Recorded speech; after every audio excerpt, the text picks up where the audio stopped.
The enemy is now in sight above the Palisades. Five, great machines. The first one is crossing the river. I can see it from here, waiting the Hudson like a man waiting to a brook. Our bulletin has handed me. Arson cylinders are falling all over the country. One outside of Buffalo, one in Chicago, St. Louis. Seem to be time and space. Now the first machine reaches the shore. He stands watching, looking over the city. He'll count his head and even with his skyscrapers. He waits for the others. It rises like a line of new towers on the city's west side.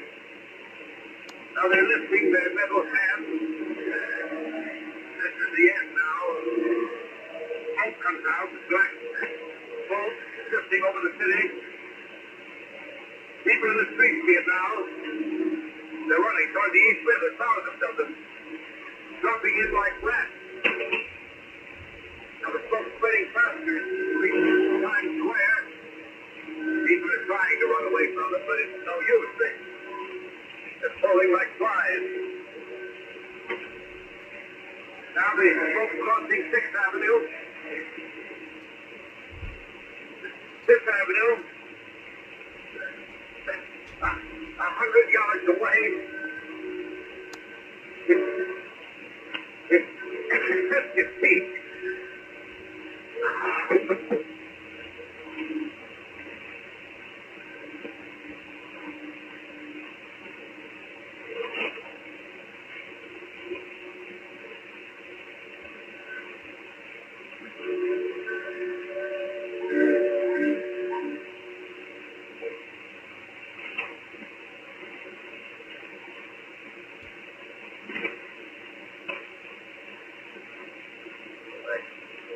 Calling CQ.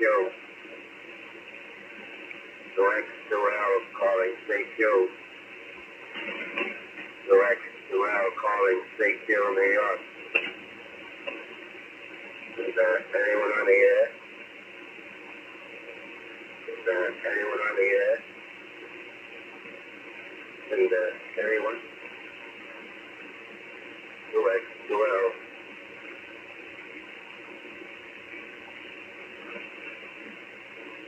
While listening to a CBS presentation of Orson Welles and the Mercury Theater on the Air, is an original dramatization of The War of the Worlds by H.G. Wells. Performance will continue after a brief intermission. This is the Columbia Broadcasting System.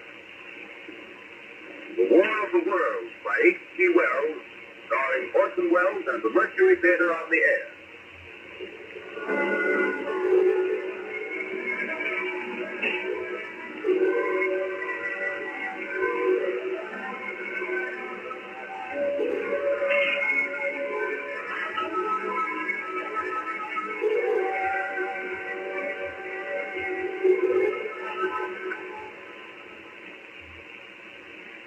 As I set down these notes on paper, I'm obsessed by the thought that I may be the last living man on Earth.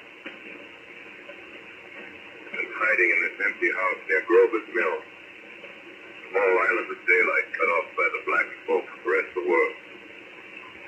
All that happened before the arrival of these monstrous creatures in the world now seems part of another life. A life that has no continuity with the present. Furtive existence, the lonely derelict who pencils these words on the back of some astronomical note bearing signature of Richard Guest. Look down at my blackened hand. Try to connect them with a professor who lived at Princeton and who on the night of October 20th glimpsed through his telescope an orange flash of light on a distant planet. My wife, my colleague, my student, my book, observatory, my world.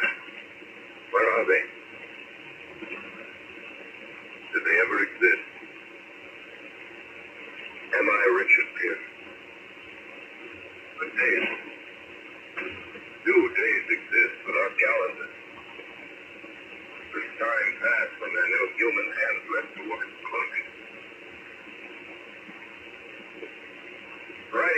daily life, I tell myself I shall preserve human history between the dark covers of this little book that is meant to record the movements of the stars.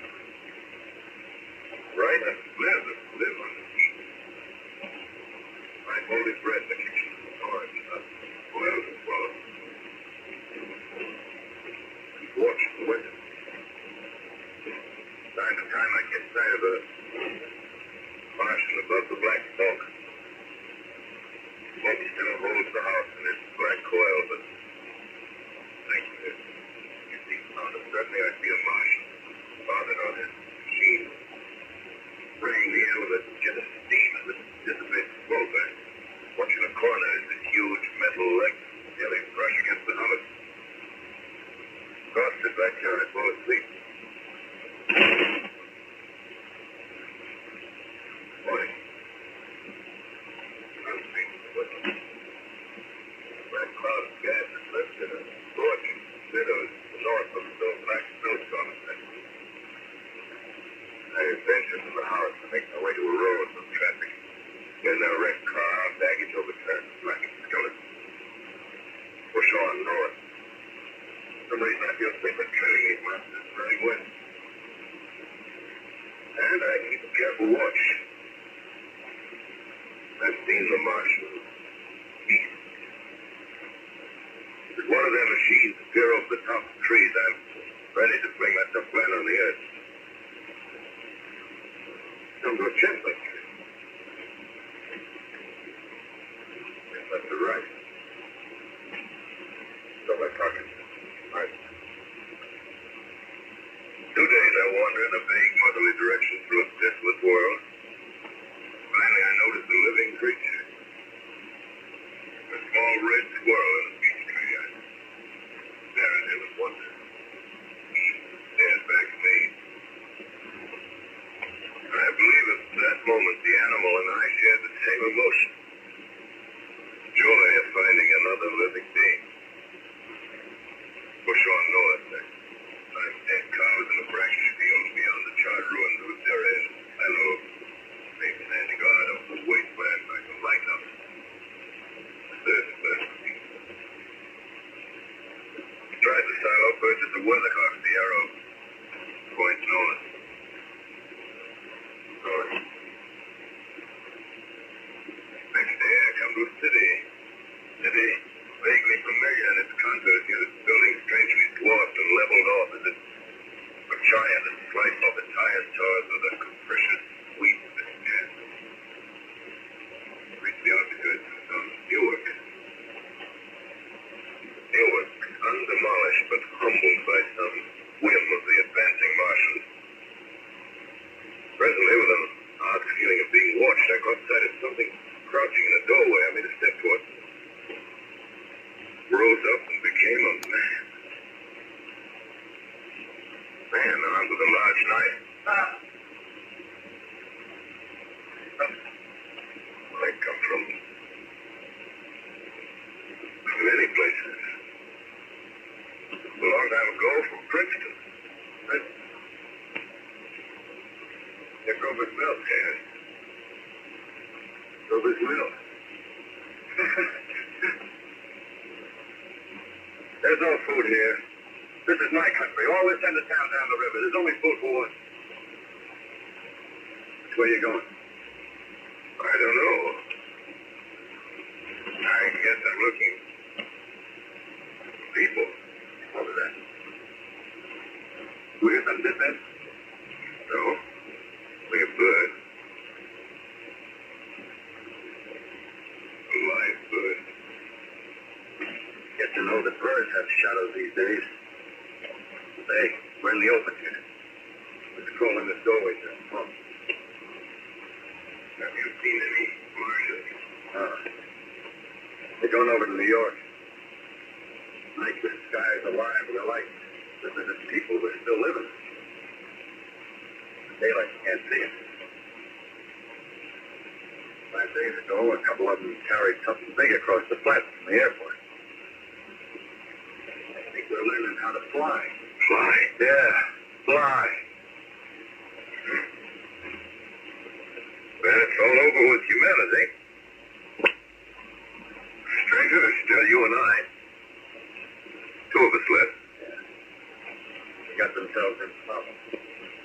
wrecked the greatest country in the world. Those green stars, they're probably falling somewhere every night. They've only lost one machine. There isn't anything to do. We're done. We're licked. Where were you? You're in a uniform. Yeah, what's left of it. I was in the militia. National Guard. That's good. There wasn't any war. More than there's war between man and ant. Yes, but we're eatable ants. I found that out. What'll they do to us? I filled it all out. Right now, we're caught as the one. Martian only has to go a few miles to get a crowd on the run. They won't keep on doing that. They'll begin catching us systematically, keeping the best and storing us in cages and things. They haven't begun on us yet. Not begun. All that's happened so far is because we don't have sense enough to keep quiet. Bothering them with guns and such stuff and losing our heads and rushing off in crowds. Instead of our rushing around blind, we gotta fix ourselves up according to the way things are now. Cities, nations, civilization, progress. But if that's so, what is there to live for? Well, there won't be any more concerts for a million years or so, and no nice little dinners at restaurants. If it's amusement you're after, I guess the game's up. What is there left? Life, that's life. I want to live. And so do you. We're not going to be exterminated. And I don't mean to be caught either. Tamed, fattened, and bred like an ox. What's gonna do? What's going on? Right under their feet. I got a plan. We men as men. Finish. We don't know enough. We got to learn plenty before we get a chance. We've got to live and teach free what we learn, see? I've thought it all out, see? Some of the rest. Well, it isn't all of us that are made for wild beasts. That's what it got to be. What it's got to be. That's why I watch you. All those little office workers that used to live in these houses. They be no good. They haven't any stuff in them. Run off to work. I've seen hundreds of them running to catch their commuters train in the morning. Afraid that you can't if they didn't. Running back at night. Afraid they wouldn't be in time for dinner. Lives insured, a little invested in case of accident. Then on Sunday, worried about the hereafter. Martians will be a godsend for those. Nice roomy cages. Good food, careful breeding, no worries. Yeah, after a week or so of chasing around the field on empty stomachs, they'll come and be glad to be caught. You thought it all out, haven't you? Sure, bet. That isn't all. Martians are going to make pets. Train them to do tricks. Who knows? Get sentimental over the pet boy who grew up and had to be killed. Yeah. Some maybe. You're trained to hunt us. Yes, they will. There's letters to flat. Fine. Meantime, you and I and other Martians are we live the Martians on the earth. It's all figured out. Live underground. And think about the story. Under New York, they're miles and miles up. The main ones are big enough for everybody. And there's tunnels, small, underground stories, railway tunnels, subway. A bunch of strong men. Cold, not rubbish. Out. You and me. You again.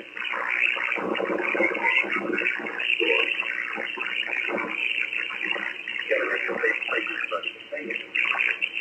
Get all the books. That's where men like you come in, see? To raid the museum. Or even spy on the Martians. Will not be so much we have to learn before. Just imagine that. 4 or 5 with their own fighting machines suddenly start off. Heat rays right and left. Not a Martian in them. Not a Martian in them, see? But men who learn the way how. Maybe in our time. Imagine having one of them lovely things with a heat ray wide and free. We turn it on Martians, we turn it on men. We bring everybody down on their knees. That's your plan.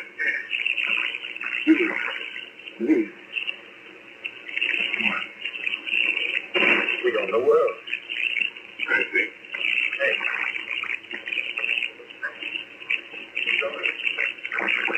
to your world. Fine, stranger. I'm running with the artilleryman. I came to blast the Holland Tunnel. Entered that silent tube. Anxious to know the fate of the great city on the other side of the Hudson. Cautiously, I came out of the tunnel and made my way up Canal Street. Reached 14th Street there again. Black powder, several bodies, and an evil, ominous smell from the gratings of cellars in some of the houses. I wandered up through 30th and 40th. Stood alone on Times Square. Caught sight of a lean dog running down 7th Avenue. Dark brown creek. Second starving mongrel with his teeth. A wide circle around this, so he did a group of fresh intelligence.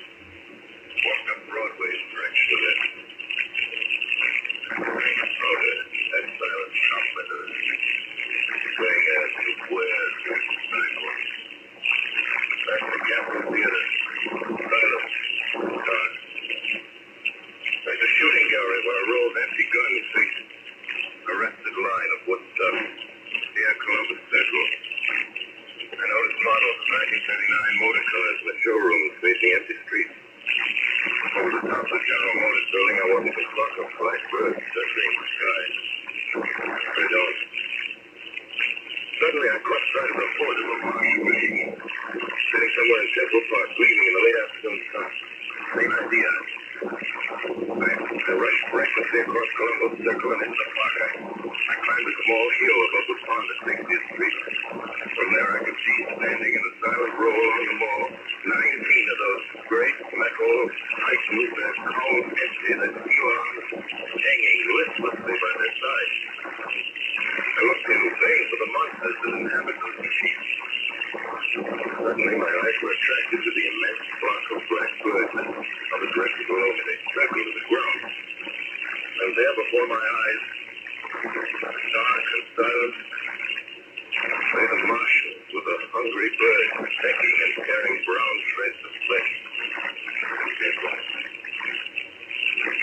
Later, when their bodies were examined in laboratories, it was found that they were killed by the putrefactive and disease bacteria against which their systems were unprepared. Slain, after all, man's defense is failed. For the humble thing of God, that wisdom put upon the earth. Before the cylinder fell, there was general persuasion that through all the faith, no life existed beyond the petty surface of our minute sphere. Now we see further. Dim and wonderful is the vision I've conjured up in my mind of life spreading slowly from this little seabed of the solar system throughout the inanimate vastness of the sidereal space. Remote dream. Maybe that the destruction of the Martians is only a reprieve. To them and not to us. Future are dangerous. Strange it now seems to sit in my peaceful study, lonesome, writing down this last chapter of the record. Begun as this fog broke snow. Strange children, playing in the field. Strange to see young people strolling on the green where the new spring grass heals the last black stars through this.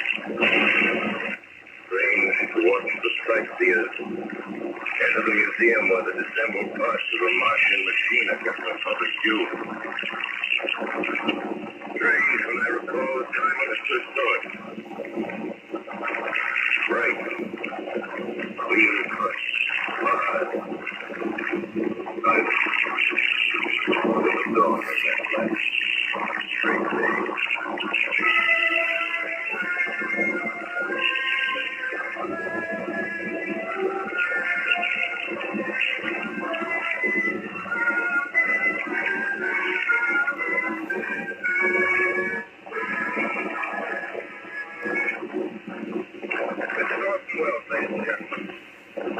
Out of character, to assure you that the War of the Worlds has no further significance than as the holiday offering it was intended to be.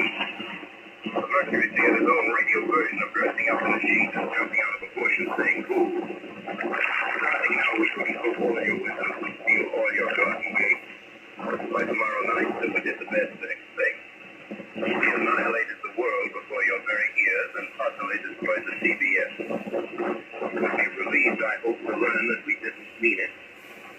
Both institutions are still open for business.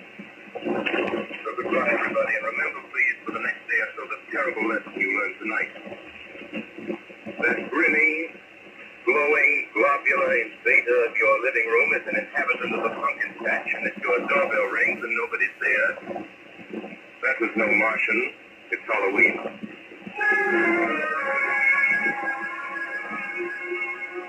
Tonight, the Columbia Broadcasting System and its affiliated stations coast to coast has brought you The War of the World by H.G. Wells, the 17th in its weekly series of dramatic broadcasts featuring Orson Welles and the Mercury Theater on the air. Next week, we present a dramatization of three famous short stories. This is the Columbia Broadcasting System.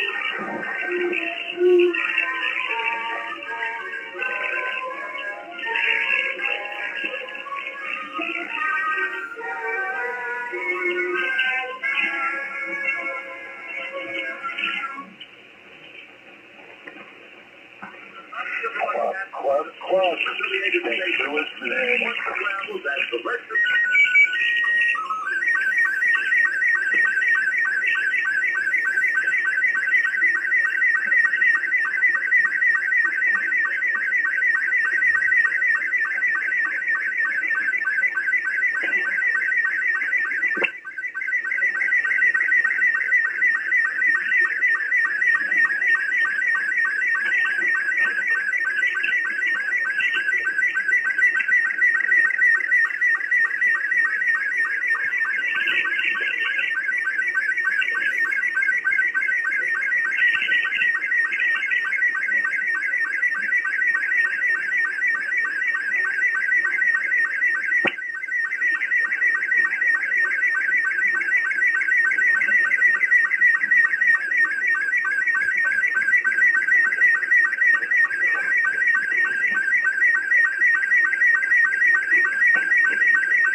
Bouncing off the ionosphere. You're